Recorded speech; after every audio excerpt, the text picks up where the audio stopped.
Na huu ndio utani uliofanywa na watu maarufu zaidi duniani uliopelekea makampuni kupoteza mamilioni ya fedha. Kwanza kabisa, Cristiano Ronaldo aliwapotezea kampuni la Coca-Cola mabilioni ya dola wakati wa mkutano wake na waandishi wa habari, ambapo Cristiano Ronaldo aliketi mbele ya kamera akiwa na chupa mbili za Coca-Cola mezani. Kama tunavyoelewa wengi, Ronaldo ni mtetezi mkubwa wa lishe bora na afya ya mwili.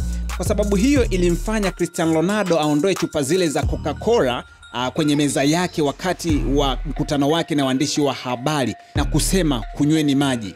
Baada ya kitendo hicho, bei ya hisa ya kampuni la Coca-Cola ilishuka ghafla.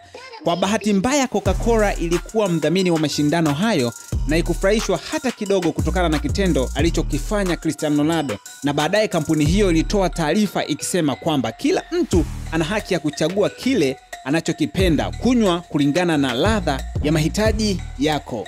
Lakini mwingine inamuhusu bidada Kylie Jenner. Alichapisha ujumbe kwenye mitandao ya kijamii akiuliza wafuasi wake kama bado anatumia mtandao wa Snapchat kutumia na kushiriki maudhui, kwa sababu yeye mwenyewe alikuwa hatumii kabisa mtandao ule wa Snapchat.